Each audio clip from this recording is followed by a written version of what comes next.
అన్నాళ్ళు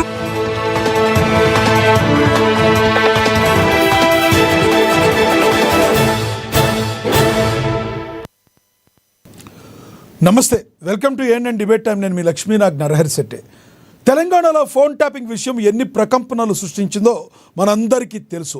అయితే ఈ phone tapping విషయానికి సంబంధించిన మాజీ మంత్రి హరీష్ రావును సిట్ విచారించింది. కాగా సిట్ హరీష్పై ప్రశ్నల వర్షాన్ని కురిపించింది. ఈ విచారణలో విస్తుపోయే నిజాలు మరిన్ని బయటకు వచ్చాయట. ఇక ఈ విచారణ అనంతరం హరీష్ రావు మాట్లాడిన తీరు చాలామందిని ఆశ్చర్యానికి గురిచేస్తుంది. హరీష్ రావు ఫోన్ ట్యాపింగ్ గురి కావడం కొసమెరుపు అయితే, తానే సిట్ను 100 ప్రశ్నలు అడిగానని హరీష్ రావు చెప్పడం గమనార్హం. రాష్ట్రంలో సంచలనం రేపిన ఫోన్ ట్యాపింగ్ కేసులో బిగ్ ట్విస్ట్ అయితే చోటు చేసుకుంది. BRS MLA Harish Rao phone tapping అయినట్టు సిట్ వెల్లడించింది. విచారణ సందర్భంగా ఆయన ఫోన్ ట్యాపింగ్ అయిందని అధికారులు చెప్పడంతో హరీష్ రావు షాక్ అయినట్లుగా తెలుస్తుంది. కాగా ఫోన్ ఎప్పుడు ట్యాప్ చేశారో ఆ డేట్స్ కూడా ఆయనకు సిట్ అధికారులు తెలపడంతో హరీష్ షాక్ అయ్యారట. ఇక ఈ కేసులో హరీష్ అనుచరులు మరొక 6గురును సిట్ ప్రశ్నించే అవకాశం స్పష్టంగా కనబడుతుంది. సిట్ చేపట్టిన హరీష్ ఇంట్రాగేషన్తో ఇంకా ఏ విషయాలు వెల్లడయ్యే అవకాశం ఉంది? నెక్స్ట్ సిట్ టార్గెట్ ఎవరు? అధికారులకు హరీష్ రావు ఎవరెవరి పేర్లు చెప్పారు? ఇదే విషయం గురించి ఈరోజు చర్చ కొనసాగిద్దాం. చర్చలో పాల్గొనేందుకు మనతో అందుబాటులో ఉన్నారు ఫిషరీస్ కార్పొరేషన్ చైర్మన్, కాంగ్రెస్ నేత మనతో అందుబాటులో ఉన్నారు. కాంగ్రెస్ నేత మెట్టు సాయి కుమార్ గారు మనతో అందుబాటులో ఉన్నారు. అదేవిధంగా బీఆర్ఎస్ నేత విజయార్య గారు మనతో జూమ్ కాల్లో అందుబాటులో ఉన్నారు. ఇక రాజకీయ విశ్లేషకులు బండారు రామ్మోహన్ గారు, న్యాయవాది, అదేవిధంగా రాజకీయ విశ్లేషకులు పాపిరెడ్డి గారు కూడా మనతో జూమ్ కాల్లో అందుబాటులో ఉన్నారు. ముందుగా మనం ఫిషరీస్ కార్పొరేషన్ చైర్మన్ మెట్టు సాయి కుమార్ గారితో మాట్లాడదాం. సాయి కుమార్ గారు నమస్తే అండి. నమస్తే. నమస్తే. సాయి కుమార్ గారు, సిట్టు విచారణ అయితే మొత్తం అయితే పూర్తి కాలేదు. తన కొడుకు విదేశాలు వెళ్తున్నాడు అంటే మేము పంపించాము అని చెప్పి సజ్జనార్ గారు చెప్పడం అయితే జరిగింది. అసలు నిన్న సిట్ విచారణ జరిగిన తీరు ఏ రకంగా ఉంది? ఎటువంటి ప్రశ్నల వర్షాన్ని కురిపించిందో మీరు అవసరమైతే బయట పెట్టాలి, నేనే సిట్ని 100 ప్రశ్నలు అడిగానన్న హరీష్ రావు గారిని మాటల్ని మీరు ఏ రకంగా చూస్తారు? నేను ముఖ్యంగా హరీష్ రావు గారు అంటేనే అబద్ధాలకు ఏటీఎం కార్డు అండి. ఎన్ని మాట్లాడినా ఎట్లా మాట్లాడినా హరీష్ రావు అంటారు అబద్ధాలను తప్ప. ఎందుకు అంటే రాజకీయ అంటే దీనికన్నా విడ్డూరమైన మాట ఎక్కడ చెప్పండి. వాళ్ళు మేము ఎందుకు ఇచ్చారు? మీ ఫోన్ కూడా ట్యాపరింగ్ అయింది మీ ప్రభుత్వంలోనే అని చెప్పి బాజాప్తాగా నోటీసు పిలిచారు. దానికి ఆయన ఏం చేస్తున్నాడు? నేనే 100 క్వశ్చన్లు వేసిన అంటే ఉల్టా చోట్ కొత్త వాళ్ళకి వేసినట్టు 5 క్వశ్చన్లు. దీనికన్నా విడ్డూరం ఎక్కడ ఉందండి? అబద్ధాలు మాట్లాడే ముందు హరీష్ రావు గారు మీరు ఒక 10% నిజాలు మాట్లాడండి. గత ప్రభుత్వంలో మీ ప్రభుత్వంలో మీరు మంత్రిగా ఉన్నప్పుడు మీ ఫోన్ ట్యాప్ అయిందంటే దీనికన్నా ఘోరమైనటువంటి అవమానం మీకు ఇక్కడ ఉందా? ఆ బీఆర్ఎస్ పార్టీ మీ అధ్యక్షుడు, మీ మాజీ ముఖ్యమంత్రి, మీ ప్రతిపక్ష నాయకుడు మీ ఫోన్ ట్యాపింగ్ చేసిండు మీ ప్రభుత్వంలో మంత్రిగా ఉన్నప్పుడు. ఎందుకు మీరు ఎలాంటి దుర్మార్గం చేస్తున్నారో తెలియనికి. తద్వారా మీ కుటుంబ సభ్యులుగా నుండి కల్వకుంట్ల కవిత గారిది, అదేవిధంగా వాళ్ళ హస్బెండ్ అనిల్ గారిది, మీది అని బాజాప్తాగా చెప్పిన దాఖలాలు ఉన్నాయి. అది చెప్పండి. మీరు చెప్పారు దొంగతనంగా దోపిడీగా 10 సంవత్సరాలు ప్రతిపక్ష నాయకులవి, కాంగ్రెస్ పార్టీ నాయకులు అందరివి కూడా అప్పుడు ఫోన్ ట్యాపింగ్ చేసి రాజకీయంగా ఎదుర్కోలేక చిల్లర పనులు చేసినటువంటి హరీష్ రావు, అదేవిధంగా కేసీఆర్ సంబంధించిన ప్రభుత్వంలో ఏ ఒక్కరు కూడా హ్యాపీగా లేదని చెప్పి ప్రతి ఒక్కరు తెలుసు. హరీష్ రావు ఇప్పుడు మేకపోతు గాంభీర్యంగా పెద్ద బిల్డప్ కొట్టుకుంటూ నేనే 100 క్వశ్చన్లు వేసిన, ఉక్కిరిపికి చేసిన, లోపల పోయి పిల్ల కూర్చొని రిక్వెస్ట్ చేసి నా కొడుకు బయటికి వెళ్తున్నాడు, విదేశాలకు వెళ్తున్నాడు, నాకు పర్మిషన్ ఏం చెప్పి ఒక 2-3 మాటలు మాట్లాడి బయటకు వచ్చేసి నేనే క్వశ్చన్లు వేసిన. ఏం క్వశ్చన్లు వేసినావు నువ్వు? నేను ఫోన్ ట్యాపింగ్ అయింది నాయన. నువ్వు ప్రభుత్వం ఉన్నప్పుడు మీ మామ అప్పటి ముఖ్యమంత్రి నీ ఫోన్ ట్యాపింగ్ చేసి నువ్వు ఎంత సంపాదిస్తున్నావు, ఎన్ని కుట్రలు చేస్తున్నావు, ఏ వ్యవహారాలు చెప్పి బాధ్యతగా చేసిన ఘనకారం ఉంది. మీ మామను పోయి క్వశ్చన్లు మీ మామగారికి పోయి మీ మామకి మీ మామ కొడుకు క్వశ్చన్లు ఎందుకు మా ఫోన్ ట్యాపింగ్ చెప్పి కాకూడదు అని చెప్పి మాట్లాడి మేకపోతే మాట్లాడే మాజీ మంత్రి సిద్దిపేట ముద్దుబిట్ట. సాయి కుమార్ గారు, ఇంకొకటి అయితే ఉంది. సుప్రీంకోర్టు ఆదేశాలు ఉల్లంఘన చేశారంటూ వస్తున్న వార్తల్లో వాస్తవం లేదని సజ్జనార్ చెప్తుంటే మీరు కాంగ్రెస్ కండువా కప్పుకో అని చెప్పి బీఆర్ఎస్ నేతలు సజ్జనార్ని టార్గెట్ చేస్తున్న పరిస్థితి ఏమంటారు దీనిలో? సజ్జనార్ గారు ఒక మంచి పేరున్నటువంటి ఐపీఎస్ అధికారి. దిశ కేసుల్లో ఆయన ఎంతమంది మెచ్చుకున్నారు. ఆయన వ్యవహారం ఏ విధంగా ఉంది అనేది అందరికి తెలుసు. రేవంత్ రెడ్డి గారు ఒక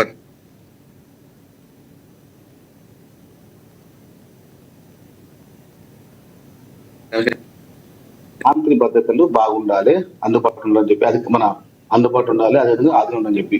ఇప్పుడు అలాంటి వ్యక్తిని మీరు ఇట్లా మాట్లాడమంటే మీకన్నా ఇక అవమానపై మాట వెళ్ళిపోండి. వాళ్ళు మంచి వాళ్ళు.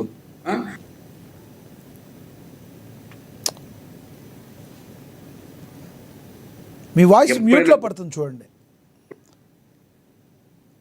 ఫోన్ వస్తుంది, మీది ఫోన్ వస్తున్నట్టుంది చూడండి, కట్ చేయండి, అది కంటిన్యూ చేయండి మీరు. ప్రత్యేకంగా yeah yeah yeah yeah yeah అలా ఇలాంటి దుర్మార్గమైన మాటలు హరీష్ రావు మాట్లాడే ముందు 5 సార్లు ఎమ్మెల్యే పనిచేసినావు, 10 సంవత్సరాలు మంత్రిగా పనిచేసినావు, అధికారుల పైన స్పష్టంగా మాట్లాడండి. మేము ఇంతకుముందు మీరు మాట్లాడినప్పుడు ఇదే మాట్లాడరా?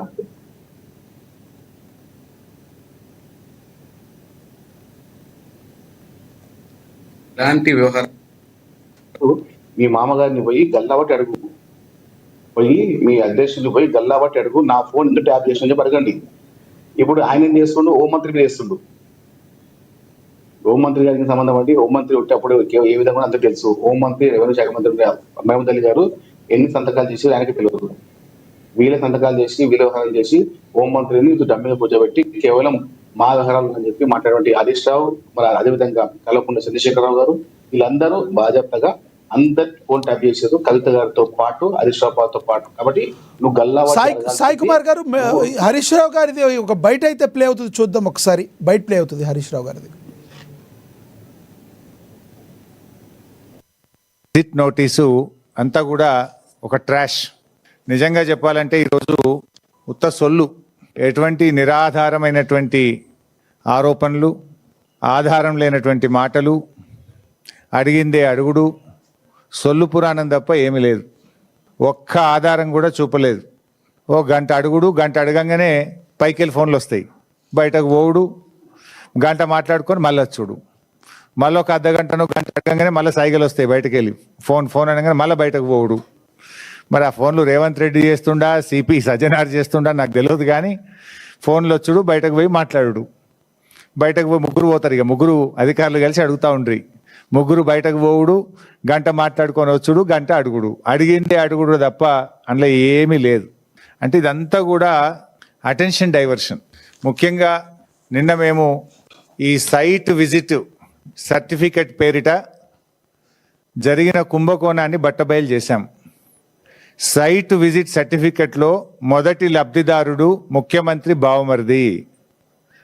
రేవంత్ రెడ్డి బావమరిది భాగోతాన్ని పొద్దుగాల బయట పెడితే సాయంత్రానికి నోటీసు పంపిండు నాకు. అంటే ఇదంతా డైవర్షన్ పాలిటిక్స్. మేమేం అడిగినాము, సిట్టింగ్ జడ్జితో విచారణ జరపండి అన్నాం. రేవంత్ రెడ్డి నీకు ధైర్యం ఉంటే, నిజాయితీ పరుడు అయితే, నువ్వు తప్పు చేయకపోతే తక్షణమే సుప్రీంకోర్టు, హైకోర్టు సిట్టింగ్ జడ్జితో విచారణకు ఆదేశించు. ఈ బొగ్గు కుంభకోణాల్లో జరిగిన అవినీతిని, సొల్లు పురాణం అంట, ఆ గంట గంటకి ఫోన్లు వస్తున్నాయి, సజ్జనారు చేస్తున్నాడా రేవంత్ రెడ్డి చేస్తున్నాడా అని మాటలని ఎలా చూస్తారు మీరు? మాట్లాడుతున్నారు లొట్ట పీస్ కేసు అంటారు. ఎందుకు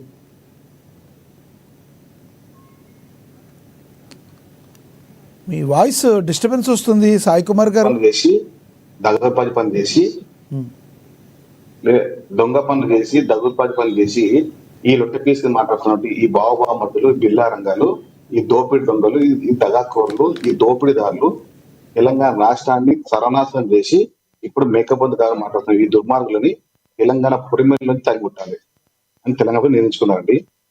ఇదేంటండి, ఫోన్ ట్యాపింగ్ కేసులలో కూడా అంటే రాజకీయంగా ఎదుర్కోలేక ఇలాంటి నికృష్టమైన రాజకీయాలు చేసినటువంటి మీ మామని అడుగు గల్లా పట్టుకొని, ఎందుకు మామ నాది ఎందుకు ట్యాప్ చేసి చెప్పి ఈ బయటకు వచ్చి ప్రెస్ మీట్ మాట మాట్లాడుతుండు.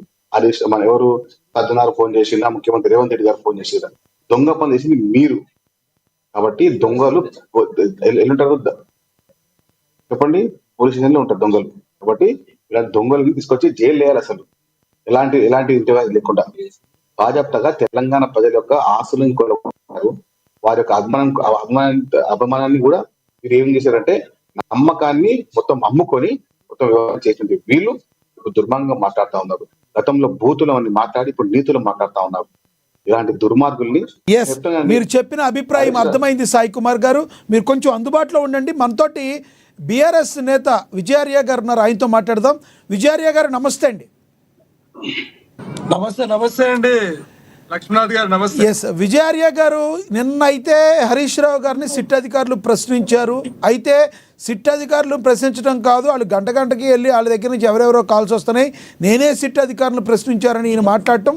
కాకపోతే సిట్ అధికారులు మీ ఫోన్ కూడా ట్యాప్ అయిందని టైంతో సహా చెప్పడాన్ని ఏ రకంగా చూడాలి? హరీష్ రావు ఇంత షాక్ అయినట్టుగా తెలుస్తుంది. దీనిలో వాస్తవం ఉందా? రానున్న రోజుల్లో ఎవరి పేర్లు, మరి ఎవరిని పేర్లు బయట వచ్చే అవకాశం ఉంది, ఎవరిని ప్రశ్నించే అవకాశం ఉంది?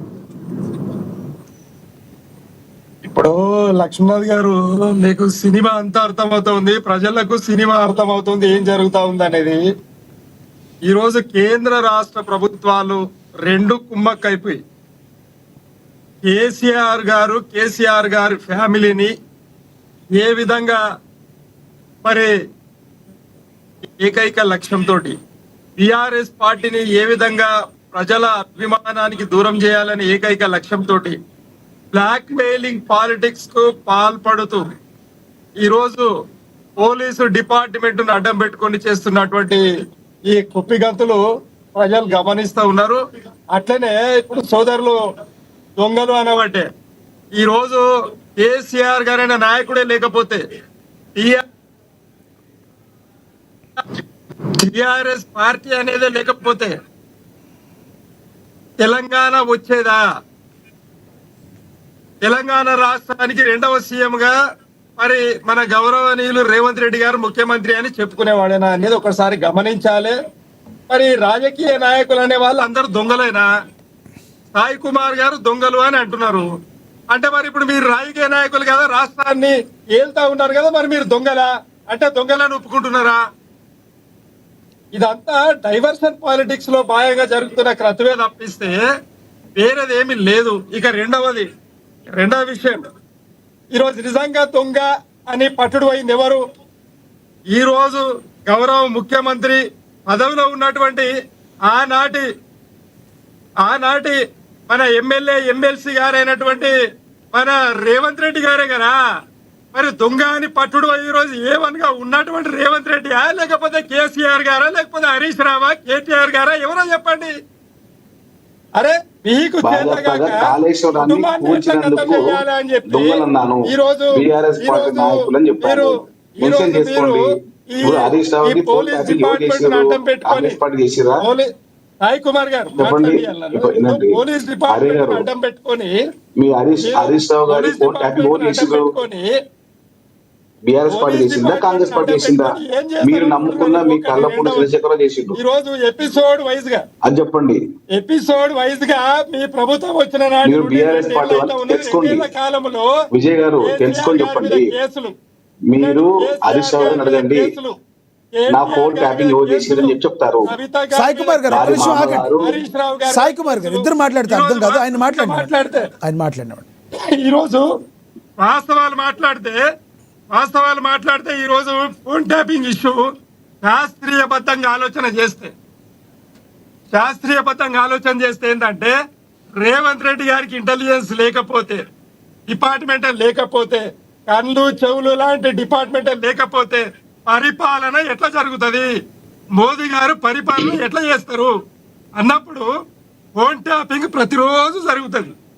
ప్రతి అధికారిది, ప్రతి మంత్రిది, ప్రతి ముఖ్యమంత్రిది, ప్రతి ప్రధానమంత్రి. ఎందుకంటే భారత రాజ్యాంగం చట్టబద్ధంగా పోలీస్ డిపార్ట్మెంట్ కి అధికారం ఇచ్చింది. ఏంటి అనంటే రాజకీయ నాయకులలో కూడా, ప్రజలలో కూడా, ముఖ్యమంత్రి ప్రధానమంత్రి స్థాయిలో కూడా, మంత్రుల స్థాయిలో కూడా, ఎమ్మెల్యేల ఎంపీల స్థాయిలో కూడా రాజద్రోహులు ఉంటారు.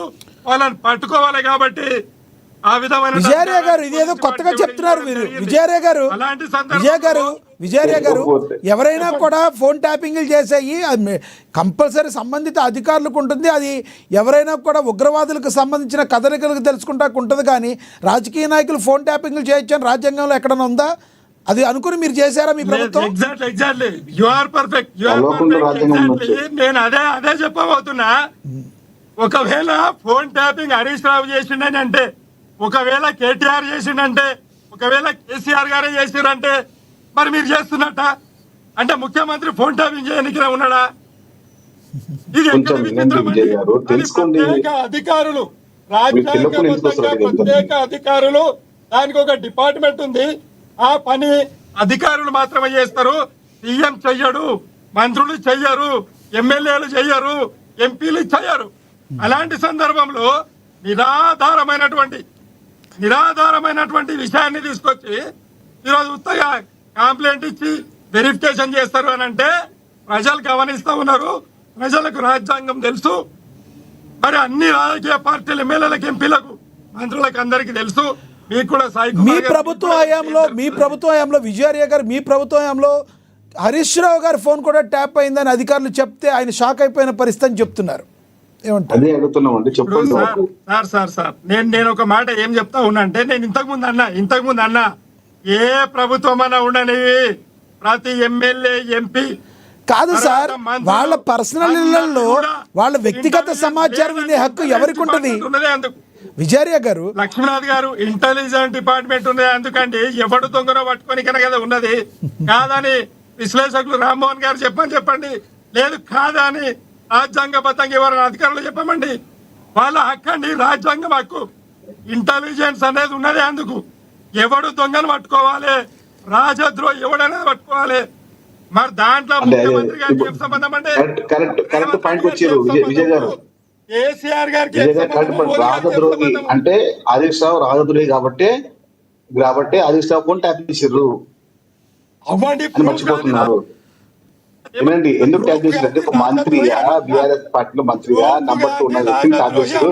మీకు సిగ్గు లేదా వాళ్ళు ఒప్పుకున్నందుకు? అసలు లేదండి. ఒక మంత్రిగా ఉండి ఒక మంత్రిగా పనిచేసిండు. 5 సార్లు ఎమ్మెల్యే పనిచేసి బీఆర్ఎస్ పార్టీ మంత్రిగా పనిచేసి బీఆర్ఎస్ ప్రభుత్వంలో ఆయన ఫోన్ ట్యాప్ చేసారు. ఆయన మాట్లాడుతున్నాము అది చెప్తే అది బాగుంటుంది. స్థాయిని మించి మాట్లాడొద్దు. అంటే రాజద్రోహి అని మీరు అంటారు కదా. మీరు కూడా ఎమ్మెల్యే కాబోతారు సాయి కుమార్ గారు. మర్యాద దాటి ఎప్పుడు మాట్లాడొద్దు. ఆయన గౌరవ మాజీ మంత్రి వర్యులు. ఆయన మర్యాద మాట్లాడుతున్నాను కాదు. వినండి. ఒక మంత్రిగా పనిచేసిన వ్యక్తిని ఒక బీఆర్ఎస్ పార్టీ మంత్రి గురించి బీఆర్ఎస్ ప్రభుత్వంలో ఫోన్ ట్యాప్ చేసారు. ఎందుకు? రాజద్రోహి అని చెప్పా అని చెప్పాడుతున్నాను. మీరు ఎందుకు ఏమన్నారు? రాజద్రోహి మాత్రమే మీద కంప్లైంట్ పోయినంత మాత్రాన ఆయన దొంగ అవుతాడా? అంటే హరీష్ రావు పైన కంప్లైంట్ వచ్చింది అనమాట. మీరు చెప్పండి. హరీష్ రావు గారి పైన కంప్లైంట్ వచ్చింది కాబట్టి బీఆర్ఎస్ పార్టీ హయాంలో బీఆర్ఎస్ ప్రభుత్వంలో బీఆర్ఎస్ మంత్రి పైన బీఆర్ఎస్ మంత్రి ఒక ఫోన్ ట్యాప్ చేసింది. హరీష్ గారిని ఓకే ఇప్పుడు మాకు క్లారిటీ వచ్చిందండి. మీరు మోసగాడు అని ఎట్లా ముద్ర వేస్తారండి? మీరు అంటారు కదండి. Right sir. విజయార్య గారు, ఎస్ విజయార్య గారు, మళ్ళీ వస్తాను, మళ్ళీ మాట్లాడతాం మీతో. సాయి కుమార్ గారు ఆగండి. సాయి కుమార్ గారు ఒక్క నిమిషం. విజయార్య గారు రాజద్రోహి అని చెప్పి మీరు చెప్పండి. రాజద్రోహి మాత్రమే విజయార్య గారు, సాయి కుమార్ గారు ఒక్క నిమిషం ఆగండి. మీ ఇద్దరితో మళ్ళీ మాట్లాడతాను. ఇంకా మరి 2 గెస్టులు కూడా ఉన్నారు. ఎస్ పాపిరెడ్డి గారు ఉన్నారు, రాజకీయ విశ్లేషకులు. ఒకసారి ఆయనతో మాట్లాడదాం. పాపిరెడ్డి గారు ఒక్క 2 నిమిషాలు నేను మాట్లాడతాను. బయట ఉన్నాను సార్. ఫస్ట్ నేను మాట్లాడతాను. రైట్ రామ్మోహన్ గారు చెప్పండి. ఏంటో సార్, ఇప్పుడు నా ఉద్దేశం అంటే ఇద్దరు మాటలు విన్నాం కదా. నా ఉద్దేశం అసత్యాలు చెప్తున్నారు ఇద్దరు కూడా. ఎవరిది వారితో ట్రాప్ చేయొచ్చు, ముఖ్యమంత్రి చేయొచ్చు అనేమో విజయార్య గారు అంటారు. వాళ్ళందరూ దొంగలు, రాజద్రోహులు అటువంటి వాళ్ళని చేసిన వాళ్ళు వీళ్ళు అంటున్నారు. నిజంగా చట్టం ఏం చెప్తున్నా అయితే అడ్వకేట్ గారు, పాపిరెడ్డి గారు నేను చెప్పగలుగుతాను ఏదైనా ఉంటే. నేను స్పష్టంగా చెప్తాను. వాళ్ళు చెప్పలేరని కాదు, వాళ్ళు రాజకీయ ప్రయోజనాలు ఉంటాయి, ఒకరి మీద బదనం చేసుకుంటుంటారు. నేనేమంటున్నానంటే ఇవాళ జరగాల్సింది ఏంటి? ఎంక్వైరీ జరుగుతుంది. ఇప్పటిదాకా రాజకీయ నాయకులను పక్కన పెట్టి అధికారులు చేశారు. తర్వాత ఎవరైతే బాధితులుందో వాళ్ళని కూడా చేశారు. ఇప్పుడు హరీష్ రావుని ఏ ఐక్యత అంటే ఏ హోదాలో పిలిచిండు? బాధితుడా లేకుంటే బాధ పెట్టిన వాడా? ఏ ఐక్యతను పిలిచిండ్రు ఆయనను? మీ ఫోన్ ట్యాప్ అయిందని పిలిచిండ్రా? వేరే రకమైన ప్రశ్నలు ఉంటాయి. కాదు, మీరే ఫోన్ ట్యాప్ చేసిండ్రు, మీరే బిగ్ బాస్ అని పిలిచిండ్రా? ఆ 2 తేల్చాల్సింది చిట్టు, మనం కాదు, మీరు కాదు, నేను కాదు. ఒకటి. రెండోది ఏంటంటే అసలు అందరూ ఎవరైతే వాళ్ళు చేయొచ్చని విజయార్య అట్లా చేయడానికి వీల్లేదు. చట్టం ఏం చెప్తుందంటే ఎవరైతే సంఘ విద్రోహ శక్తులు ఉంటారో, ఎవరైతే మత తీవ్రవాదం కానీ వామపక్ష తీవ్రవాదం కానీ మొత్తమే రేపు సంఘంలో మన ఆటంకాలు కలిగిస్తారు అనే వాళ్ళను ఫోన్ ట్యాపింగ్ అని రూల్ ఉన్నది. ఇక్కడ రాష్ట్ర హోంశాఖ వాళ్ళు కేంద్ర హోంశాఖ సెక్రటరీకి పంపి రామ్మోహన్ రావుదా, పాపిరెడ్డి గారుదా, సాయి కుమార్ గారుదా, లేకపోతే విజయారెడ్డి గారు మీదా నాదా ట్యాప్ చేయాలంటే మన నెంబర్ ఇచ్చి మేము దీన్ని ట్యాప్ చేస్తున్నాం ఈ కారణాలని చెప్పి ఇస్తే పర్మిషన్ ఇచ్చిన నెంబర్లకు మాత్రమే చేయడానికి వీలుంటది. విజయారెడ్డి అనేది కరెక్ట్. ఏంటంటే రామరాజ్యం నుంచి ఇప్పటిదాకా కూడా మనకు గూఢచర్యం ఉంటది. గూఢచర్యం లేకుండా ఏముండదు. ఎవరి మీద గూఢచర్యం చేస్తారు, ప్రతిపక్షాల మీద తప్పనిసరి చేస్తారు, సమస్య కాదు. కానీ లీగల్ కాదు, అది ఇల్లీగల్. మన ఫోన్ ట్యాపింగ్ అయితే ఎప్పుడైతే పర్మిషన్ తీసుకోకుండా నెంబర్లు చేస్తారో అది ఇల్లీగల్ అంటున్నాడు. దానివల్ల ఏమైంది, స్వామి కంటే మన స్వామి కార్యం ఎక్కువ చేసినట్టు ఈ పోలీసులు ఏం చేశారు, 4 నెంబర్లకు పర్మిషన్ ఇస్తే 40 నెంబర్లు చేసిండ్రు. రియల్ ఎస్టేట్వి లేకపోతే మనకు సెలబ్రిటీస్ రకరకాల వాళ్ళని ఫోన్ ట్యాపింగ్ చేసి డబ్బులు వసూలు చేసిండ్రు. సమస్య అది కదా. 1 అంటే 10 అంటే చూసి రామంటే కాల్చి వచ్చినట్టు వీళ్ళు చేసిండ్రు. కనుక వీళ్ళ మీద ఎంక్వైరీ జరగాల్సిందే. ప్రభాకర్ రావు గారు విదేశాలకు వెళ్ళి 1 ఇయర్ నాశనం చేసిండు. 1 ఇయర్ మొత్తం ముందుకు సాగలే. తర్వాత తిరుపతి అన్న కానీ, రాధాకృష్ణరావు కానీ, ఇతరత్ర మిత్రులందరినీ కూడా చేసిన తర్వాత ఇప్పుడు అసలు సంగతి ఏమొచ్చింది, మొన్న దాకా ఈటల రాజేంద్రని పిలిచారు, బాధితుడు వాళ్ళు. ఈటల రాజేంద్ర బాధితుడే, రఘునందన్ రావు పిలిచారు, ఆయన బాధితుడే. ఇప్పుడు ఈయనను పిలిచిన కారణం ఏంటి తెలపాలేదు. అందుకని హరీష్ రావు బయటకు వచ్చి ఏమంటున్నాడు, నేనే ప్రశ్నలు వేసిన వాళ్ళు నాకు ప్రశ్నలు ఇంకోటి రామ్మోహన్ గారు ఇంకోటి అంటున్నారు, ఆయన అంతా సొల్లు పురాణం. ఆయన వర్డ్ మాజీ మంత్రి, అంతా సొల్లు పురాణం. గంటకి ఒక ఫోన్ వస్తుంది. ఆ ఫోను రేవంత్ రెడ్డి చేస్తున్నాడా, సజ్జనార్ చేస్తున్నారా? ఈ వ్యాఖ్యలు ఎలా చూడాలి? అంటే లోపల ఏం జరుగుతుంది ఆయనకు తెలుసు, వాళ్ళకి తెలుసు. ఇప్పుడు ఎవరు చెప్పాలి, ఈయన సొల్లు పురాణం అంటారు. సొల్లు కాదు, మా గట్టి పురాణమే, తాలు కాదు, గింజనే అని చెప్పి ఎవరు చెప్పాలి? చిట్టోలు ప్రెస్ మీట్ రాదు, చిట్టోలు చెప్పలేదు. ఎందుకంటే విచారణ సంస్థలు ఎప్పుడు కూడా ఏది పడితే విచారణ సందర్భంలో మాట్లాడరు కనుక ఆ ఉద్దేశంతోనే ఒక ఇరకాటంలో పెట్టాక అవసరమైతే ఆ వీడియోలు బయట పెట్టండి, జరిగిన విచారణ బయట పెట్టండి అంటాడు ఆయన, హరీష్ రావు గారు. నేను అడ్వకేట్ చెప్తున్నా, 2 విషయాలు చెప్తాను. ఇక్కడ ఫోన్ ఈ లీగల్ ట్యాపింగ్ ఏమో ఇప్పుడు కూడా జరుగుతుంది. రేవంత్ రెడ్డి గారు ఒప్పుకున్నారు, అయ్యా మా ప్రభుత్వంలో కూడా ట్యాపింగ్ చేస్తామండి, చేయకట్లు ఉంటాము, కేంద్ర ప్రభుత్వం ఉంటాం, వాళ్ళు పర్మిషన్ ఇచ్చిన నెంబర్లు చేస్తాం, అడ్డగోలు చేయమంటున్నారు. ఇక్కడ జరిగింది ఏంటి, ఇల్లీగల్ ఫోన్ ట్యాపింగ్ జరిగింది అంటుంది కదా. అందులో కొందరు బాధితులు ఫిర్యాదు చేశారు కూడా, మా దగ్గర డబ్బులు వసూలు చేశారు వీళ్ళు. ఏది పోలీసుల మీద డైరెక్ట్ కేసీఆర్ మీద, కేటీఆర్ మీద, హరీష్ రావు మీద చేయలే కదా వీళ్ళు ఎవరిని అంటున్నారు. చేస్తే అది వేరుగా ఉంటది. కానీ వసూలు చేసింది ఎవరు, పోలీస్ ఆఫీసర్లే కదా. అందుకనే హార్డ్ డిస్క్ తగలబెట్టి మన బూస్టర్ బడేసింది, చూసినాం కదా. అయితే కూడా ప్రభుత్వం ఏం చేస్తుందంటే వీటన్నిటి మనం రిస్టోర్ చేస్తుంది. చేయడం వల్ల అసలు విషయాలు తెలుస్తాయి అంటున్నాం. ఇప్పుడు ఏమవుతుందంటే ఈ రాజకీయ కోణంలో చూస్తే ఈ విచారణ ముందుకు సాగదంటున్నాను నేను. ఇప్పుడు రేపొద్దున కేటీఆర్ని పిలుస్తారా, కేసీఆర్ని పిలుస్తారా తర్వాత సంగతి. కవితను ఎందుకు పిలుస్తలేరు? కవిత డైరెక్ట్ చెప్పింది కదా, నా భర్త ఫోన్ కూడా ట్యాప్ అయింది అని చెప్పింది కదా. మరి కవితను పిలవాలి కదా హరీష్ రావుని పిలిచినప్పుడు. ఇవన్నీ ఎట్లా ఉన్నాయంటే రాజకీయ కోణంలో విచారణ జరుగుతుందని మనకు అర్థమవుతుంది. వీళ్ళు రాజకీయ కోణంలో విచారణ జరిపితే రాయకుమార్ గారు కూడా బాగా తెలుసు, ఇది ఏమైతే ముందర పడేది కాదు అంటారు. ఇది ఏం చేయాలంటే నిజంగా దోషులు శిక్షించాలంట. నిజంగా నాదో మీదో ఎవరిదాన్ని ఫోన్ ట్యాపింగ్ తప్పే కదా, ఎవరు చేసినా, ఈ ప్రభుత్వం ఆ ప్రభుత్వం చేసినా కూడా దాన్ని బయట తీయాలంటున్నాడు. అసలు మొత్తం విచారణలన్నీ కూడా గొర్రెల కుంభకోణం ఎటుపోయిందో తెలియదు మనకు ఇప్పటికి కూడా. మన కాళేశ్వరం దాంట్లో రిపోర్ట్ వచ్చింది, సిబిఐ వాడు తీసుకోడు, బీజేపీ మరి ఏం చేస్తుందో తెలియదు. రెండోది, మూడోది కాళేశ్వరం రిపోర్ట్ ఒకటి విజిలెన్స్ కమిషన్ రిపోర్ట్ వచ్చింది, దానిలో 18 మంది అధికారులు దొంగలని చేసిండ్రు. ఇంతకుముందు సాయి కుమార్ దొంగ అంటే దొంగలని తెలిసిండు, వీటికి ఏంగనండి వాళ్ళని అరెస్ట్ చేస్తలేదు ఇప్పటికి కూడా. యాదాద్రి భువనగిరి, యాదాద్రి భద్రాద్రి దాంట్లో కుంభకోణం జరిగింది అన్నారు. లోకల్ కమిషన్ ఇచ్చి 1 year అయింది రిపోర్ట్ ఇచ్చి, దాని మీద ఏం చేయరు అంటే ఇంకొక 3 ఏళ్ళు జరుపుతారా అంటున్నాను నేను. ప్రజాధనం ఎక్కడ దుర్వినియోగమైనా లేకపోతే టెలిఫోన్ ట్యాపింగ్ లో ఎవరి వ్యక్తిగత గోప్యతకు భంగం కలిగించినా దీని మీద చర్య తీసుకోవాల్సిన బాధ్యత ఈ ప్రభుత్వం మీద ఉన్నది. ఆరోపణ చేసిండ్రు, విచారణ జరుపుతుంది కదా. వీలైనంత తొందరగా విచారణ జరిపించి వీళ్ళని దోషులను ఒక్కరికి దూకాలంటున్నారు. ఎవరైనా సరే, అది తిరుపతి కావచ్చు, వీళ్ళు కావచ్చు, ఇంకోటి కావచ్చు. కానీ ఎవరిని పడితే వాళ్ళు చేసిన పని. రామ్మోహన్ గారితో నేను ఒక విషయాన్ని ఏకీభవిస్తున్నా. ఏం విషయం అంటే ఈరోజు అధికారులు 4 నంబర్లు ఇస్తే 40 నంబర్లు ట్యాప్ చేసిందనే దాంతో ఏకీభవిస్తున్నా. అందుకు ఆ అధికారులను కఠినంగా శిక్షించాల్సిందే. ఓకే, దాంట్లో తప్పేం లేదు.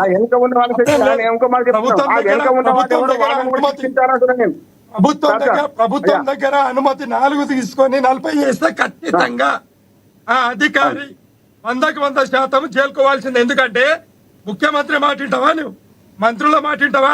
నీకు పర్మిషన్ ఇచ్చిందే 4, మరి 40 ఏళ్ళు చేస్తావా?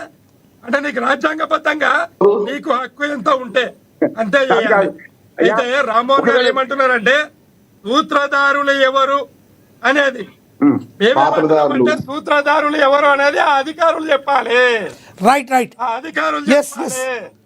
మరి మొదలు అధికారులను శిక్షిస్తే కదా. ఎస్ విజయార్య గారు, ఎస్ విజయార్య గారు, రామ్మోహన్ గారు చెప్పండి.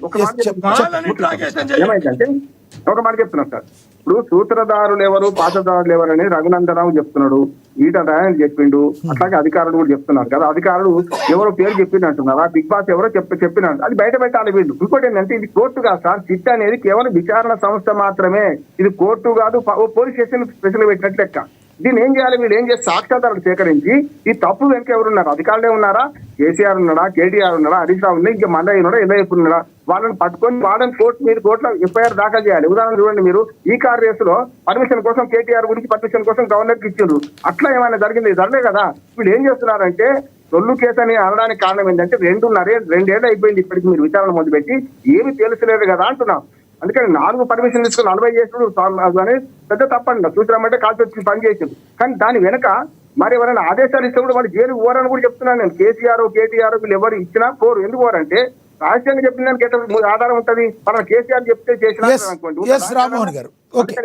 ఎక్కడే అధికారులు మన ఒక మాట చెప్తాం సార్. గతంలో మనకు రాజశేఖర్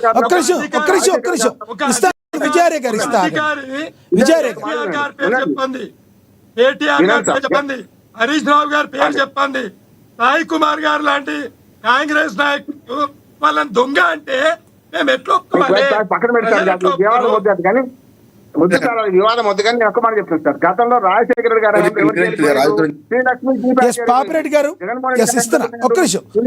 సునీల్ కుమార్, సంజయ్ గోయల్, ఇక్కడ కూడా ఇది రుజువై ముచ్చట కాదు సార్. రాజకీయ నాయకులు ఎప్పుడు కూడా తామరాజు నీటి బొట్టు లాగా ఉంటారు, ఫోన్ చేసి చెప్పరు, పిలిపించి చెప్తారు, అది లెక్క ఉంటుందా ఇక్కడ దొరుకుతుంది. అందుకని ఎవరైతే అధికారులు చేశారో వాళ్ళని గట్టిగా శిక్షిస్తే అసలు సూత్రధారులు బయటపడతారు. ఇంతకుముందు సాయి కుమార్ గారు పాత్రధారులు సూత్రాలు బయటపడాలంటున్నాను. ఎస్ రామ్మోహన్ గారు, ఎస్ పాపిరెడ్డి గారు మీరు చెప్పండి. ఏదైతే నిన్న హరీష్ రావు గారు నిన్న మాట్లాడిన సొల్లు పురాణం అని అంటాన్ని ఎలా చూస్తారు? జరిగిన సినారియో మొత్తాన్ని మీరేమంటారు? పాపిరెడ్డి గారు మీరు చెప్పండి. ఇప్పుడు లక్ష్మీనాథ్ గారు మీరు ముగ్గురు మాట్లాడారు, కాంగ్రెస్ ప్రతినిధి, బీఆర్ఎస్ ప్రతినిధి, మా విశ్లేషకుడు రామ్రావు. అంటే ఒక విషయం నేను వాళ్ళు మాట్లాడదు కానీ ఒక విషయం మీరు వేరే యాంగిల్ నుంచి మాట్లాడారు. చెప్పండి. ఈ ఫోన్ ట్యాపింగ్ అన్నది ఎవరు ఎందుకు దేనికి చేశారు? అసలు ఫోన్ ట్యాపింగ్ అనేది మామూలు వ్యవస్థలో ఇంటెలిజెన్స్ వాళ్ళు ఈ మామూలు దానికి ఉంటుంది, ఏది anti social elements, extremist, fundamentalist వీళ్ళు చేస్తూనే ఉంటారు నిరంతరంగా. దాని మీద పర్యవేక్షణ జరుగుతూనే ఉంటుంది. కానీ ఈ ఫోన్ ట్యాపింగ్ మొన్న టీఆర్ఎస్ గవర్నమెంట్ లేదా బీఆర్ఎస్ గవర్నమెంట్ లో బయటపడ్డది. అది మామూలు ఫోన్ ట్యాపింగ్ కాదు. అది మామూలు ఫోన్ ట్యాపింగ్ అని మాట్లాడితే దానిలో వచ్చేది ఏం లేదు. ఆ మామూలు ఫోన్ ట్యాపింగ్ కాకుండా ఇప్పుడు అంటున్నారు అధికారులను శిక్షించాలని. లక్ష్మీనాథ్ గారు ఒకటే, మీరు ఒకసారి ఈ ఫోన్ ట్యాపింగ్ లో అధికారులు ఎవరైతే ఇన్వాల్వ్ అయినరో వాళ్ళు చాలా మంది రిటైర్డ్ అయిన వాళ్ళని ఎక్స్టెన్షన్ ఇచ్చారు. మీరు జాగ్రత్త గమనించాలి. ఇక్కడ ఈ ప్రభాకర్ రావు కాంచెలు మొదలు పెడితే, రాధాకృష్ణారావు కాంచెలు మొదలు పెడితే, భుజంగరావు మొదలు పెడితే ఒక తిరుపతి మాత్రమే ఇన్ సర్వీస్ క్యాండిడేట్, కానీ మిగతా వాళ్ళందరూ కూడా రిటైర్డ్ అయిన వాళ్ళ తర్వాత వాళ్ళు ఎక్స్టెన్షన్ ఇచ్చారు. ఒకటి. రెండోది, ఇంకొక అడుగు ముందుకేస్తే ఎక్కువగా అప్పుడు ఫోన్ ట్యాపింగ్ లో ఇన్వాల్వ్ అయిన అధికారులు అంతా ఒక కులానికి, ఒక వర్గానికి చెందిన వాళ్ళు. ఇది ఒక మేజర్ ఇష్యూ. అంటే మామూలు ఇది ఏదో ఉట్టిగానే అది అధికారాన్ని శిక్షించండి, వాళ్ళని శిక్షించండి కాదు. ఇది రెండు.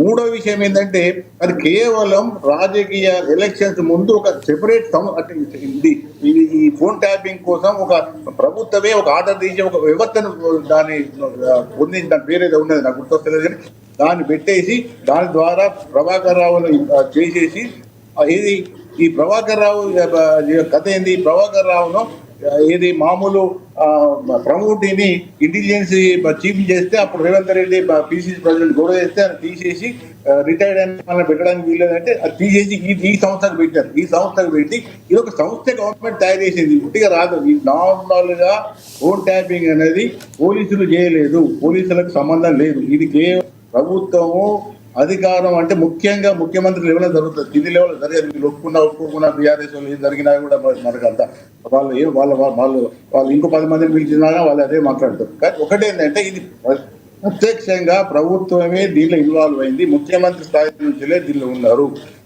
కాబట్టి ఇది ఇంత దూరం పోయింది.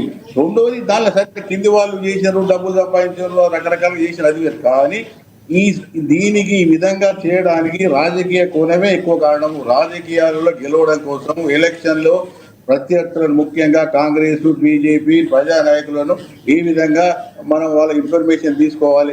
ఇది ఒక విధంగా రామ్మోహన్ గారు వాటర్ గేట్ ఇది మనకు అమెరికా ఎలక్షన్ లో వాటర్ గేట్ అనే హోటల్లో అప్పుడు నిక్సన్ ప్రెసిడెంట్ గా ఉన్నప్పుడు చేసిన లెవెల్ని మొన్న బీఆర్ఎస్ గవర్నమెంట్ చేసింది.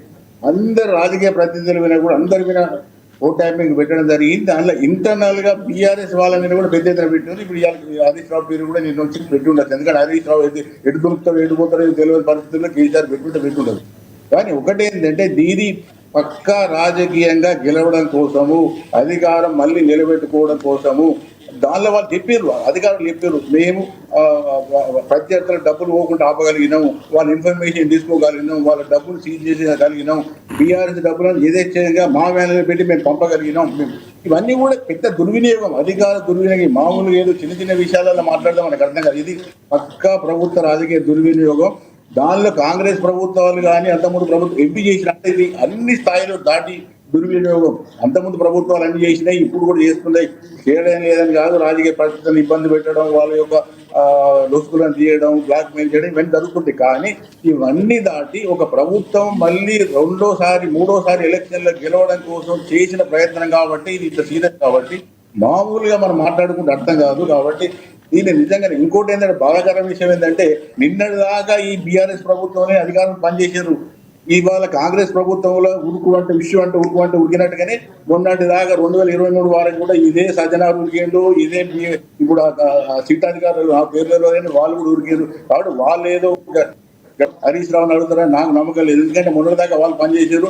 మళ్ళీ 2028లో ఎవరు అధికారంలోకి వస్తాడో వాళ్ళకి తెలియదు. వాళ్ళకి ఇబ్బందులు వాళ్ళకు ఉంటాయి. కాబట్టి మళ్ళీ బీఆర్ఎస్ గవర్నమెంట్కి వస్తే మాకేం తలకాయ ఉంటుందంట. కాబట్టి ఇవంతా ఈజీగా బయటికి రావు. కానీ ఒకటేంటంటే ఇది ఈ మొత్తం పరిణామాలు చూస్తే ఈ రాజకీయ వాతావరణం కానీ రాజకీయాలు కానీ బాగా కలుషితమవుతున్నాయి. అధికారాన్ని చేజించుకోవడం కోసం అధికార పార్టీలు కానీ ముఖ్యమంత్రులు కానీ అన్ని స్థాయిలు దిగజారిపోయి ఈ పోలీసులను వాడడం, ప్రభుత్వ యంత్రాంగాన్ని వాడుకోవడం అనేది బాగా ఎక్కువైతున్నది. బహుశా ఇప్పుడు కాంగ్రెస్ గవర్నమెంట్ కూడా అదే లెవెల్లో పోతే మళ్ళీ పరిణామాలు కూడా ఏ తరిగా ఉంటే నాకు తెలియదు. కానీ ఒకటేంటంటే మొత్తం మీద ఈవెన్ కేంద్ర ప్రభుత్వం మీద కూడా మోడీ మీద కూడా ఈ విమర్శలు వస్తున్నాయి. ఎందుకంటే సిబిఐని విచ్చలవిడిగా రాష్ట్ర అంటే ప్రతిపక్ష ప్రభుత్వాల మీద ముఖ్యంగా ప్రాంతీయ పార్టీల మీద కాంగ్రెస్ మీద విచ్చలవిడిగా వారించడానికి కూడా పెద్ద అక్కడ కూడా వస్తున్నది. కాబట్టి ఇవన్నీ చూసినప్పుడు రాజకీయ విలువలు తర్వాత అధికారమే పరమావధి రావడం కోసం చేసే పనులు. కాబట్టి ఈ అన్నింటి మీద కూడా నిజాలు రావాలంటే అంత ఈజీగా రావు. ఇవాళ నిన్న హరీష్ రావుని పిలిచినా రేపు ఎవరు పిలిచినా కూడా ఇదే రాజకీయాలు నడుస్తా అంటే ఎవరు బురదలు కూడా మీరు దొంగలంటే మీరు దొంగలు, మీరు తప్పు చేసినారు మీరు తప్పు చేశారు. కానీ మేము తప్పు చేసినామని ఎవరు అన్నారు. కాంగ్రెస్ తప్పు చేసిన బీఆర్ఎస్ అంటది, బీఆర్ఎస్ తప్పు చేసిన కాంగ్రెస్. కానీ నా అటువంటి ఉద్దేశంలో ప్రజల ఉద్దేశంలో అందరూ దొంగలే. బీఆర్ఎస్ దొంగతనం చేసింది, కాంగ్రెస్ చేసింది. ఇప్పుడు బీజేపీ కూడా సెంట్రల్ గవర్నమెంట్ లో కూడా ఎన్నడూ వాడనంత ఏది సిబిఐని వాడుతున్నది, ఈడీని వాడుతున్నది. కాబట్టి ప్రభుత్వాలు ఏమవుతున్నాయంటే ఈ విధంగా వాళ్ళ అధికారాన్ని వాళ్ళని వాడుకోవడం కోసం ప్రత్యర్థులను రాజకీయంగా ముఖ్యంగా ప్రెస్ ఉన్న వాళ్ళను ఇంటెలెక్చువల్స్ ఇబ్బంది పాలు చేయడం కోసం వాడుతున్నారు. కాబట్టి లక్ష్మీనాథ్ గారు ఇది మామూలు విషయంలో ఏదో అది సొల్లు వాగుడు ఆ వాగుడు ఈ వాగుడు కాదు, ఏ వాగుడు కాదు, మొత్తం వ్యవస్థ కలుషితమైంది. అప్పుడు చేసిన ఏవైతే బీఆర్ఎస్ ప్రభుత్వం చేసిన పని ఉన్నదో అది తీవ్రంగా ఆపేక్షించాలి. దాని మీద నిజంగానే విచారణ చేయాలి. దాన్ని అందరికీ తెలుసు వాళ్ళు ఎవరు చేసారు, దాన్ని తెలియదా? ఇంత అమాయకులు మనం ఇప్పుడు ఎవరు ముఖ్యమంత్రి ప్రమేయం లేకుండా ఈ పెద్ద ఒక ప్రభుత్వంలో పోలీస్ యంత్రాంగంలో ఒక సంస్థ ఏర్పాటు అవుతుంది. అది ఎవరికి కూడా అధికారం. అది ఇంకొకటి కూడా మీకు అందరం అర్థం చేసుకోవాలి ఏంటంటే ఈ ఏదైతే ఫోన్ ట్యాపింగ్ లో ఉన్న ఈ సంస్థ ఏదో కేవలం ముఖ్యమంత్రికి ఆన్సర్ ఇప్పుడు మధ్యన ఇవ్వడం కూడా లేదు. అంటే ఇదంతా కూడా ప్రభుత్వం లేకుండా జరిగింది. అది జరిగే అవకాశం ఉంటుందా? మన అందరు కూడా అనుభవమే కదా, ఇంత ఈజీ కాదు కదా. రైట్. కాబట్టి ఈ రాజకీయాలు వదిలిపెడతాం. రాజకీయాలతో మాట్లాడుకుంటే ఇప్పుడు నిజంగానే రేవంత్ రెడ్డి గారు కూడా అదే చేస్తారా? చేస్తే అది కూడా బయటకు అది కూడా బయటకు వస్తుంది. కాబట్టి ఈ విషయాలన్నీ కూడా చూసుకున్నప్పుడు ఖచ్చితంగా వాస్తవాలు రావాలంటే నా ఉద్దేశంలో వాస్తవాలు బయటకు వచ్చే అవకాశాలు చాలా తక్కువ. ఎందుకంటే ఈ పోలీస్ ఆఫీసర్సే అప్పుడు ఏ ప్రభుత్వం ఏది ఉన్నా కూడా అదే చేశారు. అయితే ఇక్కడ జరుగుతున్నది ఎక్సెస్ ఎందుకు జరుగుతుంది అంటే కేసీఆర్ ప్రభుత్వంలో జరిగిన ఒక పెద్ద తప్పు ఏంటంటే ఈ మెరిట్ ప్రమోటీస్ ను పెద్ద ఎత్తున వాళ్ళకి అన్ని పవర్స్ ఇచ్చాడు. అసలు ఐపీఎస్ ఆఫీసర్ పక్కన పెట్టి ఎవరైతే ఈ గ్రూప్ 1 ఆఫీసర్స్ ఉన్నారో, ఈ ఐపీఎస్ కన్ఫర్మ్ ఉన్నారో వాళ్ళకే 2-3 పోస్టులు 4-5 పోస్టులు ఇచ్చడం, రిటైర్డ్ అయిన వాళ్ళని మళ్ళీ ఎక్స్టెన్షన్ ఇవ్వడం, ఇవన్నీ ఎందుకంటే వాళ్ళు మాత్రమే చేయగలుగుతారు. ఎవరైతే ఐపీఎస్ వాళ్ళు వాళ్ళ సర్వీస్ ఉందో ఈ అడ్డకులు పనులు చేయలేరు. కాబట్టి ఇదంతా కూడా ప్రభుత్వం ఒక అనైతిక చర్యగా, ఒక విధమైన గందరగోళమైన చర్యగా జరిగింది. కాబట్టి ఇది ఇంత దూరం పోయింది. దీని మీద మనం మొత్తం టోటల్ గా వ్యవస్థను అర్థం చేసుకుంటే తప్ప ఇది ఎందుకు ఇట్లా పోతున్నది, రేపు భవిష్యత్తులో పోకుండా ఉండడానికి ఉన్న అవకాశం లేదు. ఎందుకంటే ప్రభుత్వం ఎప్పుడు కూడా రెగ్యులర్ ఐఏఎస్ ఐపీఎస్ పక్క పెట్టి గ్రూప్ 1 ప్రమోట్ చేసి వాళ్ళకి ఎక్కువ అధికారాలు ఇచ్చి, వాళ్ళకి ఎక్కువ సెక్షన్స్ ఇచ్చి, వాళ్ళకి ఎక్కువ డిపార్ట్మెంట్స్ అలాట్ చేసి వాళ్ళని చూడమంటే వాళ్ళ అడ్డుగోలు ప్రమోషన్స్ వస్తాయి. కాబట్టి అదే జరుగుతున్నది. కాబట్టి ఇప్పుడు అదే ఆయన చెప్పారు కదా, తిరుపతి అదే చెప్పాడు, భుజంగరావు అదే చెప్పాడు, వాళ్ళు అడిగినప్పుడు చెప్పారు మాకు ప్రమోషన్ వచ్చినాయి కాబట్టి మీరు గవర్నమెంట్ చెప్తే చేసినా చెప్పారు వాళ్ళ మాట.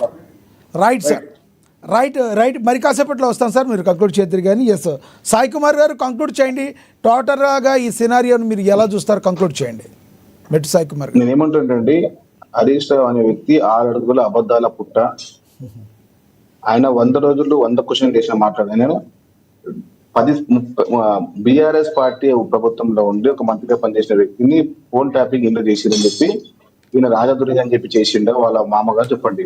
ఆయన పోయి గల్లా పట్టుకుని అడగాల్సింది వాళ్ళ మామగారిని పోయి 100 క్వశ్చన్లు వాళ్ళ మామగారికి వేయాలి. పోయి ఏమని మామ నా ఫోన్ ట్యాపింగ్ వేయాలి. అదే కాకుండా నేను నా క్వశ్చన్ నేను ఉల్టా క్వశ్చన్ వేసిన పోలీసు వరకు అంటే ఉల్టా చోర్ కొత్త చిట్టన్ ఉంది. రాజకీయంగా మాట్లాడినటువంటి హరీష్ రావు గారు 5 సార్లు ఎమ్మెల్యే అయినారు, మంత్రిగా పనిచేసినారు. మీరు కొంచెమైనా ఎందుకైనా మాట చెప్పండి.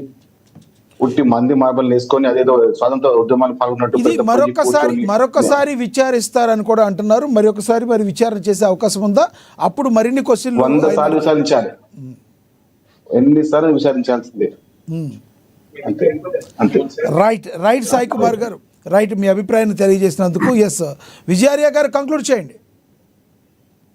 ఇప్పుడు పాపిరెడ్డి గారితో నేను ఒక పౌరుడు కొన్ని విషయాల్లో నేను అంగీకరిస్తున్నా. అయితే రాజకీయ పార్టీ అధిష్టానాలు అనేటివి ఒకరిని మించి ఒకరు పోటాపోటీ తత్వంతో నడుస్తున్న క్రమంలో రాజ్యాంగాన్ని సరి అయిన దిశలో నడపాల్సిన బాధ్యత యూపీఎస్సీ అధికారులది. ఒక ముఖ్యమంత్రి గారికి లొంగకుండా, మంత్రులకు లొంగకుండా, ప్రధానమంత్రి గారికి లొంగకుండా వాళ్ళు నిష్ఠగా రాజ్యాంగబద్ధంగా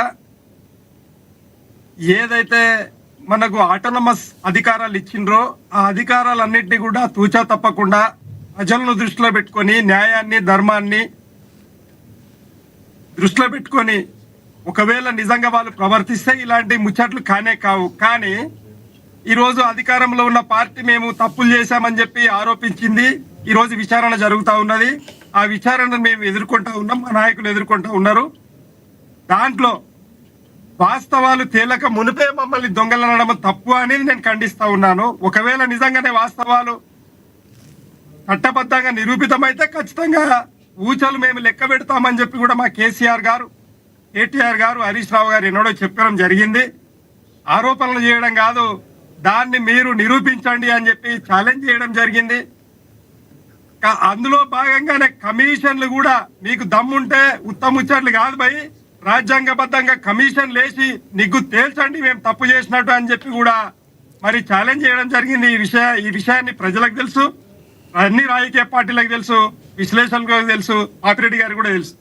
ఇలాంటి సందర్భంలో నిజ నిర్ధారణ జరుగుతున్న సందర్భంలో అంతకు మునిపే దొంగలనడం, అంతకు ముందే మోసగాళ్ళనడం, అంతకు మునిపే నిరూపణ కాక మునిపే అన్ని అనడం అనేది నేను ఖండిస్తా ఉన్నా. అయితే రేపు పొద్దుగల మరి మా మీద అయితే ఎట్లయితే ఆరోపణలు చేస్తా ఉన్నారు, రేపు పొద్దుగల మా ప్రభుత్వం వచ్చినప్పుడు ఖచ్చితంగా మేము కూడా టిట్ ఫర్ టాట్ లాగా ఖచ్చితంగా మేము వదిలిపెట్టాము. ఎందుకు అని అంటే ఈరోజు నిర్ధారమైనటువంటి కేసులు వేసి ఇబ్బందులు పాలు చేస్తూ మా క్యారెక్టర్ ను అసాసినేషన్ చేస్తున్న క్రమంలో మేము కూడా వదిలిపెట్టామని చెప్పి మేము కాంగ్రెస్ పార్టీ వాళ్ళకి హెచ్చరిస్తా ఉన్నాం. ఎందుకనంటే మీకు ప్రజలు అధికారం ఇచ్చింది మమ్మల్ని తిప్పలు పెట్టడానికి కాదు, నిరాధారమైన కేసులు పెట్టడానికి కాదు, ప్రజా పరిపాలన అందేనికే ఇచ్చిండ్రు. కానీ దాన్ని పక్కన పెట్టి డైవర్షన్ పాలిటిక్స్ లో భాగంగా 420 హామీలు ఇచ్చి 6 గ్యారంటీలు అమలు చేయకుండా ప్రజాభిష్టానికి వ్యతిరేకంగా నడవడం అనేది మేము పార్టీ తరఫున ఖండిస్తా ఉన్నాం. ఈ కేసులకు మేము భయపడేది లేదు. మా నాయకులు పోరాట యోధులు ప్రతి కార్యకర్త ముఖ్యమంత్రి వరకు ఏది మా మాజీ ముఖ్యమంత్రి గారు కేసీఆర్ గారి వరకు కూడా పటిష్టమైన నాయకత్వంతో ఉన్నాం. తెలంగాణ ప్రజా ప్రయోజనాలే మాకు ముఖ్యం. రైట్ కాబట్టి విజయ్ దానికోసం ఎంతకైనా మేము తెగిస్తాం. ఈ కాంగ్రెస్ పార్టీ దుష్పరిపాలన ప్రజలకు తెలిసే విధంగా మేము చెప్తానే పోతాం. మీరు ఇచ్చిన హామీలు నెరవేర్చే వరకు మేము వదిలిపెట్టాం. మెడలు వంచి మీ హామీలన్నీ నెరవేర్చే వరకు మేము వదిలిపెట్టామని చెప్పి తెలియజేస్తూ ఈ హరీష్ రావు గారి మీద, కేటీఆర్ గారి మీద, కేసీఆర్ గారి మీద, మా కవితమ్మ మీద చేస్తున్నటువంటి మొత్తం ఈ నిరాధారమైనటువంటి కేసులన్నీ కూడా రైట్ మరి కడిగిన ముత్యం లాగా మేము బయటకు వస్తామని చెప్పి మేము విశ్వాసాన్ని ప్రకటిస్తూ కాంగ్రెస్ చేస్తున్న ఈ దుశ్చర్యలను మేము ఖండిస్తూ ఉన్నామండి. రైట్ పాపిరెడ్డి గారు కంక్లూడ్ చేయండి. పాపిరెడ్డి గారు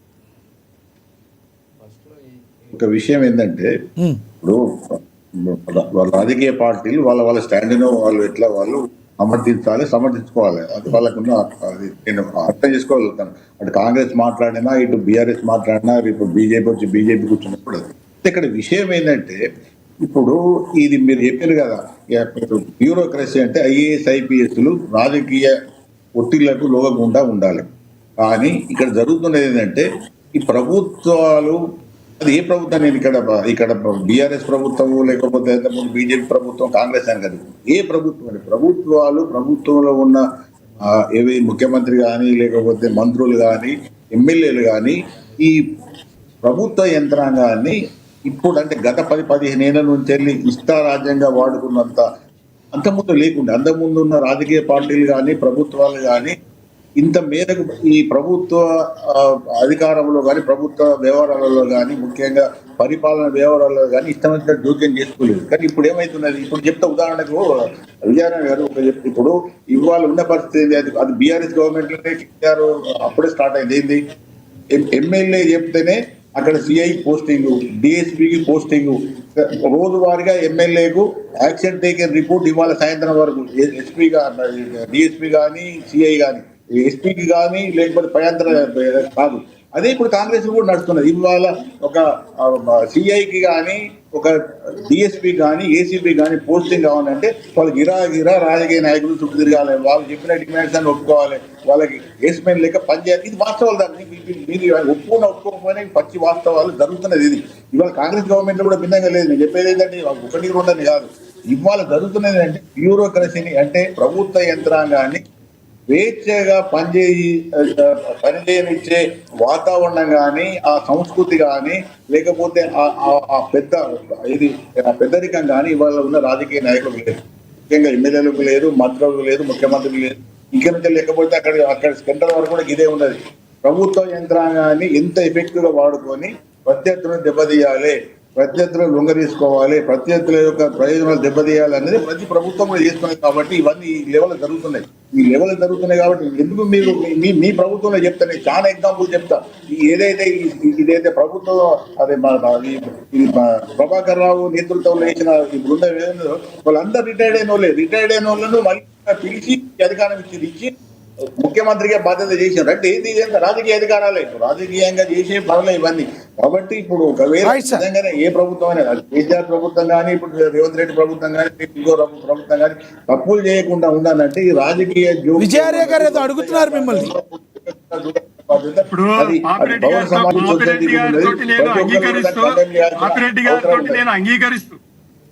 పాపిరెడ్డి గారితో నేను అన్ని విషయాలతో అంగీకరిస్తూ ఒక్క సమాధానం చెప్పేది ఏంటి అనంటే, 75 సంవత్సరాల నుండి ప్రజాస్వామ్యం వచ్చిన కాడి నుండి, నీ స్వాతంత్రం వచ్చిన కాడి నుండి పట్టుకుని ఇక్కడ మొత్తం తిష్టవేసినటువంటి అవినీతిని, తిష్టవేసినటువంటి మొత్తము తెలంగాణ ప్రజలకు అగెనెస్ట్ గా ఉన్నటువంటి రాజకీయ విషయాలన్నింటినీ కూడా ఏకకాలంలో కడిగేయాలనే ఒకే ఒక ఉద్దేశంతో తెలంగాణ రోషాన్ని, మీసాన్ని నింపాలే, తెలంగాణ రాజకీయ నాయకత్వాన్ని నిలబెట్టాలనే ఏకైకతో కేసీఆర్ గారి పరిపాలన జరిగింది. అది నిజంగా కూడా వాస్తవంగా ఈ రోజు భారతదేశంలో ఉన్న ప్రతి పార్టీ కూడా ఈ రోజు కేసీఆర్ గారు పెట్టినటువంటి ప్రజారంజకమైనటువంటి మీ అభిప్రాయం అర్థమైంది. అభివృద్ధి పథకాలు పాపిరెడ్డి గారు, ఈ రోజు భారతీయ జనతా పార్టీ ఈ రోజు మీరేదో భారతీయ చెప్తున్నారు, జనతా కంక్లూడ్ పార్టీ చేయండి. Yes. Congress okay sir. అధికారంలో ఉన్న ప్రతి ఆర్య గారు, ప్రభుత్వం విజయ గారు. ఇప్పుడు ఇదేనండి లక్ష్మీనాథ్ గారు ఫైనల్ ఒకటి ఏంటంటే ఆ. ఇప్పుడు ఆర్య గారు, విజయ గారు ఆగండి. సంస్కృతి అవలక్షణాలు ఉన్నాయో అన్ని పార్టీలలో కూడా ఒక అంతర్మదనం రావాలి, ఒక ఆత్మ ఏది విమర్శ రావాలి. రాజకీయ పార్టీలు అన్ని కూడా ఇప్పుడు ఆయన విజయనాథ్ క్లియర్ చెప్తున్నారు, రేపు మా 21 ఒకవేళ మా గవర్నమెంట్ వస్తే మేము కాంగ్రెస్ లో వదిలిపెట్టాము, మరి తర్వాత ఇంకోటి వస్తే ఇదే జరుగుతున్నది. ఇది ప్రాబ్లం ఏమైందంటే అన్ని ఇప్పుడు ప్రభుత్వ యంత్రాన్ని ఒక రాజకీయంగా ప్రత్యర్థులమైన వాడడం అనేది ఎక్కువైతున్నది కాబట్టి సమస్యలు వస్తున్నాయి. కాబట్టి ఇంతకుముందు ఎప్పుడు కూడా లేకుండే చాలా గవర్నమెంట్స్ లా మారినాయి, మూడు గెలిచారు, కానీ ఓడిపోయిన ప్రభుత్వం అనేది తెల్లారులేస్తే అది స్కామ్స్ మీద ఎదుర్కోవడం, గొడవలు కావడం, లూళ్ళు కావడం, ప్రతి ప్రభుత్వం తప్పు. అంతకుముందు చాలా గవర్నమెంట్స్ పోయినాయి, చాలా గవర్నమెంట్స్ వచ్చినాయి, ముఖ్యమంత్రులు వేరు, కానీ ఈ సంస్కృతి రాజకీయాలను వాళ్ళ ప్రయోజనాల కోసం ప్రభుత్వ యంత్రాంగాన్ని వాడడం అనేది ఎక్కువైన తర్వాతనే ఈ సమస్యలు ఎక్కువవుతాయి. కాబట్టి ఇటువంటి కల్చర్ను మనం అడ్డుకోకపోతే రాబోయే కాలంలో ఈ మామూలు సామాన్య ప్రజలు కూడా రక్షణ ఉంటుంది. ఈ అధికారులకు ఎప్పుడైతే ఎమ్మెల్యే రాజకీయ అండదండలు ఉంటాయో కింద వాళ్ళు పీచి చేస్తున్నారు. ఎక్కడ ఇప్పుడు పోలీస్ యంత్రాంగం అంతా రియల్ ఎస్టేట్ ఇన్వాల్వ్ అయినది, ఎక్కడ కూడా వాళ్ళకి సిఐని ఏసీపీని డిఎస్పీని కాదని బతికే పరిస్థితి లేదు. చాలా మందిని కూడా అడ్డగోలు చేస్తున్నారు. దీనికి ఎందుకంటే రాజకీయంగా ఇది సపోర్ట్, పొలిటికల్ సపోర్ట్ వాళ్ళకి ఉన్నది కాబట్టి ఎమ్మెల్యే మీద మంత్రి మీద ముఖ్యమంత్రి అంటే మీ అభిప్రాయం అర్థమైంది. దాంతో జరిగే నష్టాలతో ఇంట్రెస్ట్ తో నష్టాలు జరుగుతున్నాయి. కాబట్టి భవిష్యత్తులో ఇది జరగకుండా ఉండాలంటే అన్ని రాజకీయ పార్టీలు కూడా బాగా జాగ్రత్తగా ఉంటేనే మంచిది. రైట్, ధన్యవాదాలండి మీ అభిప్రాయం తెలియజేసినందుకు పాపిరెడ్డి గారు. ధన్యవాదాలండి మెట్టు సాయి కుమార్ గారు. అదేవిధంగా ధన్యవాదాలండి విజయార్య గారు. ధన్యవాదాలండి బండారు రామ్మోహన్ గారు. ఏది ఏమైనప్పటికీ కూడా తెలంగాణలో ఫోన్ ట్యాపింగ్ విషయం ఎన్ని ప్రకంపనలు సృష్టించిందో అందరికీ తెలుసు. ఈ ఫోన్ ట్యాపింగ్ విషయానికి సంబంధించి మాజీ మంత్రి హరీష్ రావును సిట్ విచారించింది.